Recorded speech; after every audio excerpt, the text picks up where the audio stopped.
Hello, Creede Repertory Theater. My name is Daniel Rubio, and today I'm going to be auditioning for the roles of Jud and Daddy Warbucks in your productions of Oklahoma and Annie. Well, open it, can't you? Howdy. What do you want? I got through my business up here at the house, so just thought I'd pay a call. You got a gun, I see. Good one. Colt 45. What do you do with it? Shoot things. Oh. Huh. That there pink picture. That's a naked woman, ain't it? Your eyes don't lie to you. Plumb stark naked as a jaybird. No, she ain't, not quite. A couple of thingamabobs tied onto her. Shucks, that ain't nothing what I got here. Look at the top one. Oh, go blind. That would give me the itis, that would. That's a dinger, that is. Yeah, that sure is a dinger. That's a good looking rope you got there. Spins nice. You know Will Parker? He can sure spin a rope. Whew, strong hook you got there. You could hang yourself on that, Jud. I could what? Hang yourself? It'd be as easy as falling off a log. Fact is, you could stand on a log, or a chair if you'd rather. Right about here, see? And put this here around your neck. Tie that good up there first, of course. Then all you have to do is just fall off the log, or the chair, whichever you'd rather fall off of. In about 5 minutes or less, with good luck, you could be dead as a doornail. What'd you mean by that? And folks would come to your funeral and sing sad songs. Yeah, They would. Just to know how many people like you till you're dead. You'd probably be laid out in the parlor. You'd be all dressed in your best suit, your hair combed slicked down, and that starched collar.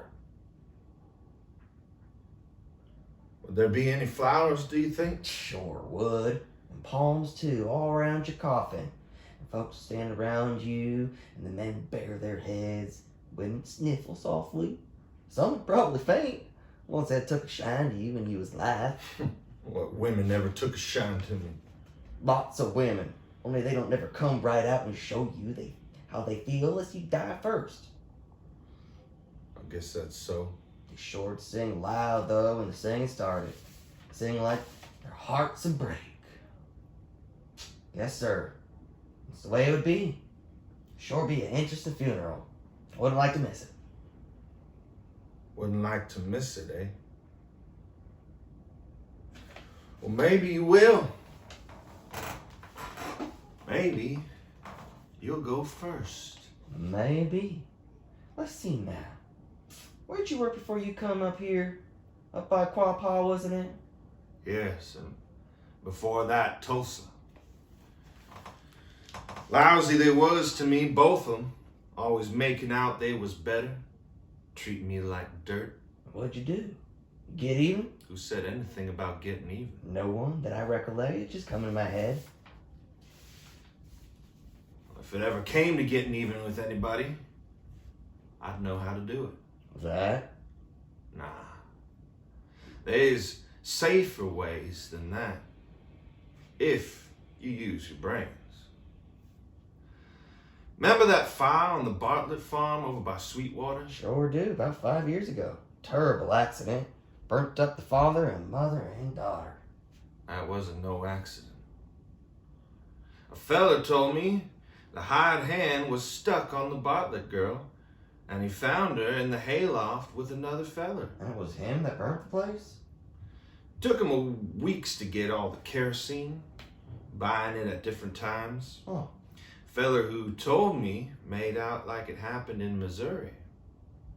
But I knowed all the time it was the Bartlett farm. What a liar he was. And kind of a murderer too. Wasn't he? Get a little air in here. You ain't told me yet what business you had here. We got no cattle to sell, nor no cow ponies. The oat crop is done spoke for. Sure leave my mind considerable. There's only one other thing on this farm you could want. And it better not be that. But that's just what it is. It better not be. You know, You keep away from her, you hear? You know, someone ought to tell Lori what kind of a man you are. And for that matter, someone ought to tell you once about yourself. Just get out of here, Curly.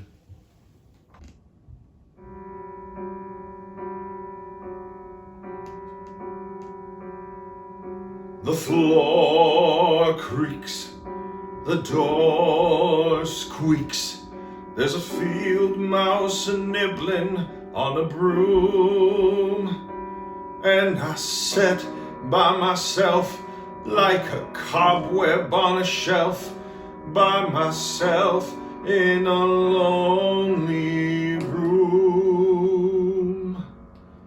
But when there's a moon in my window and it slants down a beam across my bed, then the shadow of a tree starts a dancing on the wall, and a dream starts a dancing in my head. And all the things that I wished for turn out like I want them to be. And I'm better than that smart aleck cowhand who thinks he is better than me. And the girl that I want ain't afraid of my arms, and her own soft arms keep me warm. And her long yellow hair falls across my face just like the rain in a storm.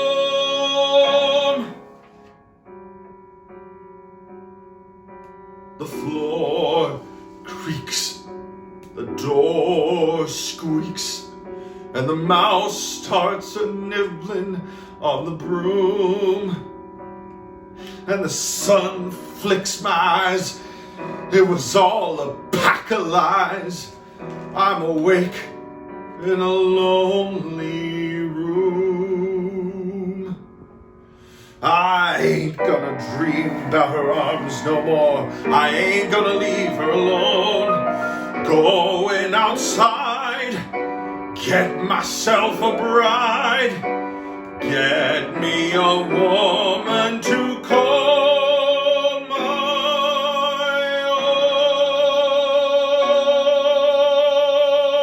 own. Hello, Annie. How are you today? Fine, thank you. How are you, sir? Fine. Fine. Annie, the time has come for us to have a very serious discussion. You're sending me back to the orphanage, right?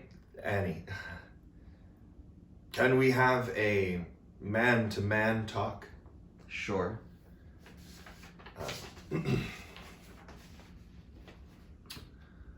I was born into a very poor family in what they call Hell's Kitchen here in New York.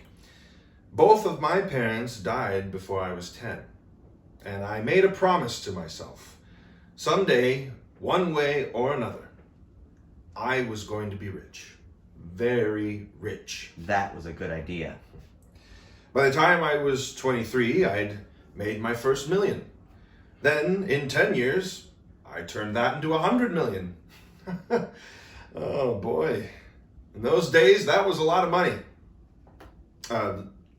Anyway, making money is all I've ever given a damn about. And I might as well tell you, Annie, I was ruthless to those I had to climb over to get to the top. Because I always believed one thing.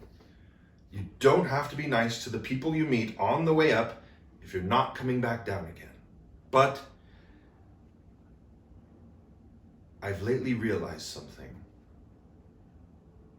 No matter how many Rembrandts or Duesenbergs you've got, if you've got no one to share them with, if you're alone, then you might as well be broken in Hell's Kitchen. You understand what I'm trying to say? Sure. Good. Kind of. Kind of? I guess not. Damn. I was in Tiffany's yesterday and picked up this thing for you. For me? Gee, thanks, Mr. Warbucks. You're so nice to me. I had it engraved. Oh, gee. It's a silver locket, Annie. I noticed that old broken one you always wear, and I said to myself, I'm going to get that kid a nice new locket. Gosh, thanks, Mr. Warbucks. Thank you very much. Here, we'll just take this old one off. And, No, please don't take my locket off. Annie, I don't want a new one. Annie, what is it? This locket, my mom and dad gave it to me when they left me at the orphanage, and there's a note, too. They're coming back for me. And I know being here with you for Christmas, I'm real lucky, but I don't know how to say it. The one thing I want in all the world more than anything else is to find my mother and father and to be like other kids with folks of my own. Annie,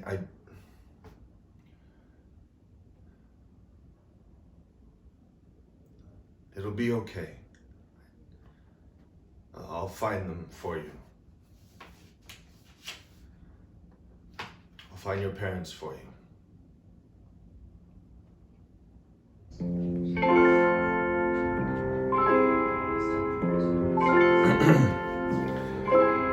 I've made me a fortune, that fortune made 10, been headlined and profiled again and again, but something was missing. I never quite knew that something was someone, but ooh.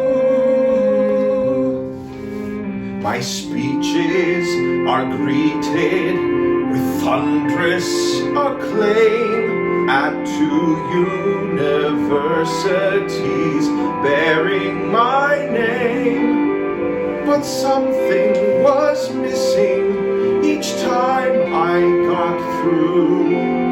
That something was someone, but who?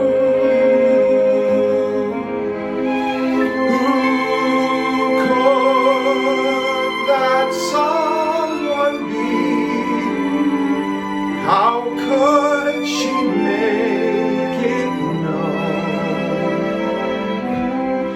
Who could need me for me? Need me for me alone? The world was my oyster, but where was the pearl? Who knew I would find it in one little girl? Yet something was missing, but dreams can come true.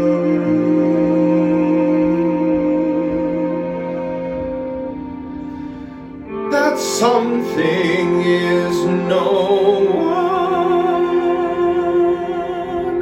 but you.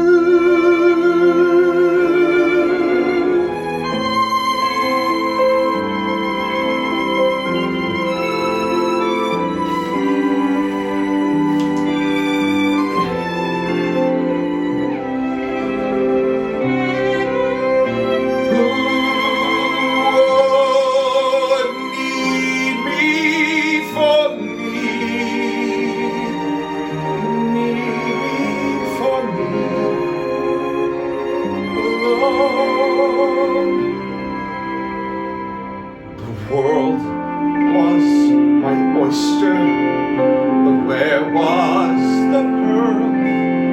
Who knew I would find it